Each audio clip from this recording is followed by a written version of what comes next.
Olá, turma, tudo bem? Aqui é a professora Andresa de Língua Portuguesa e hoje nós estudaremos um assunto muito relevante dentro da nossa disciplina. Não estudaremos sobre ortografia ou regras gramaticais, mas sim sobre um assunto para refletir.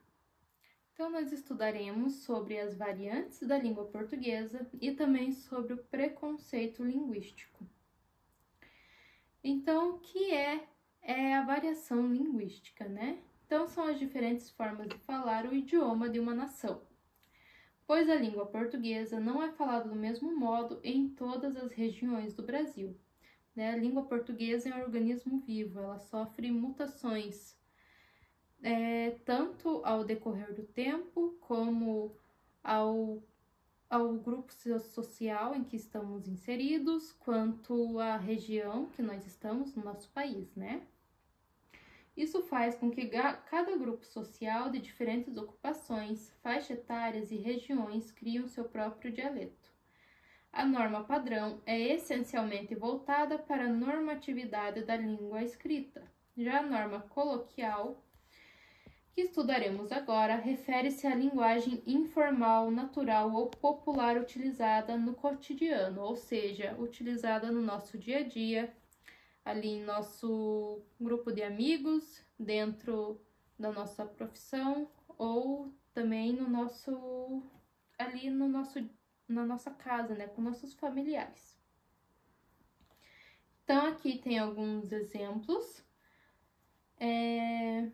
O primeiro quadrinho, ele é sobre a variação histórica, né? Então, o que seria uma paquera no ano de 1940? Então, o mocinho ali, ele fala: Vossa Mercê, me permite um galanteio? És bela tal qual uma petúnia. E ela fala: Sois muito abusado.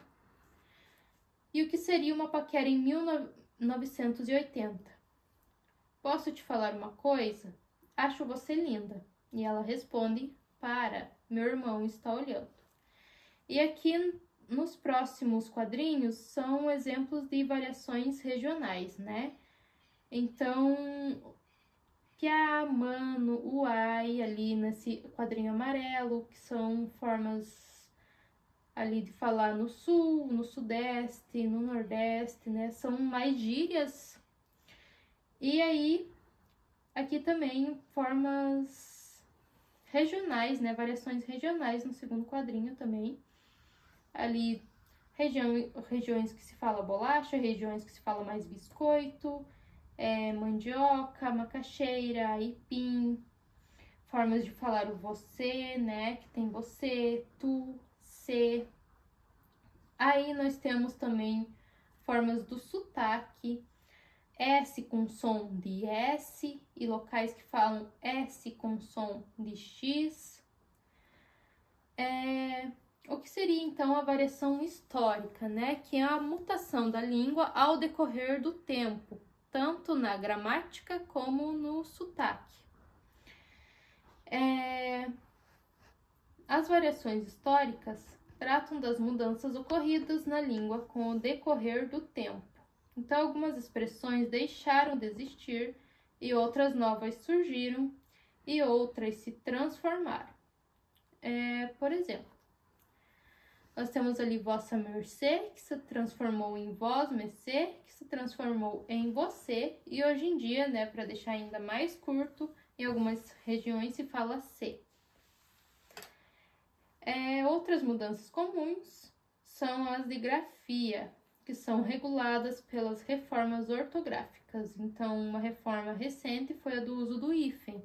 Por exemplo, dia a dia passou a ser ali dia a dia sem o hífen, né? Então, tanto na nossa forma de falar, como também na de escrever.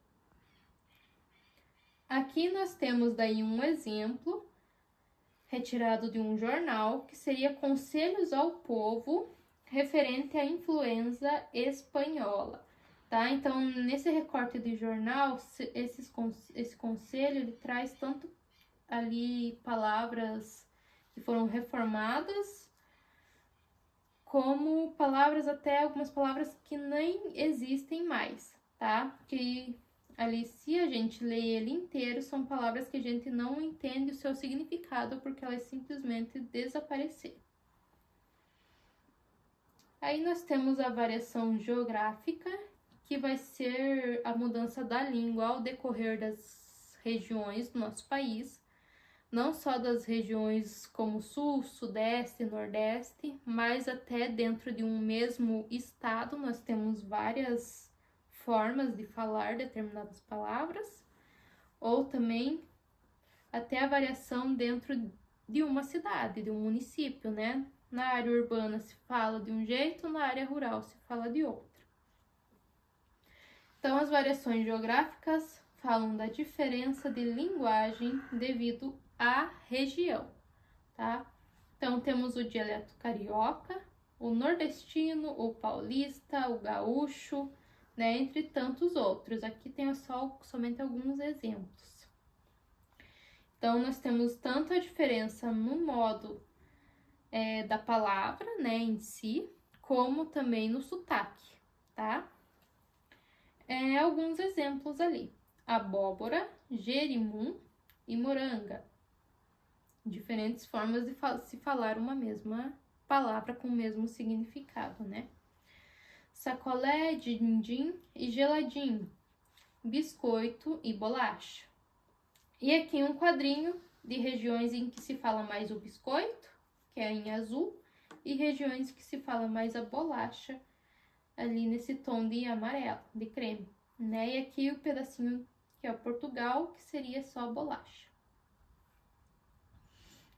Temos a variação situacional, que ela se refere a situações mais formais ou informais, né? Dependendo ali do ambiente em que estamos inseridos. Se é, por exemplo, em uma entrevista de emprego ou ali dentro de nossa casa com nossos familiares. Tá? Então, aqui tem um exemplo de um advogado, que na primeira situação ele está em um tribunal. Então, ele fala assim: senhoras e senhores, aceitemos a verdade. A testemunha nada acrescentou aos fatos já conhecidos por todos. E no segundo quadrinho, ele está em uma roda de amigos e fala: caras, vamos cair na real, a testemunha só enrolou. Então, ali ele estava no tribunal em uma situação de trabalho e no segundo quadrinho ele estava ali com os amigos, né? Então, ele teve ali diferentes formas de falar, né? Dependendo da situação em que se encontrava. E nós temos também as variações sociais ou culturais, tá? Que vai depender tanto da faixa etária, né? Da idade. Se você ver um avô conversando com um neto, eles vão falar de formas diferentes, né? Tanto situações ali da forma mesmo de dizer uma mesma palavra, como também de falar palavras diferentes que têm o mesmo significado, tá? Também diferentes profissões.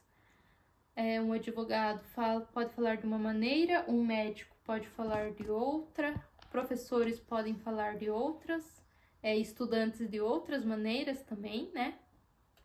E também grupos sociais ali, digamos, skatistas, funkeiros, tá?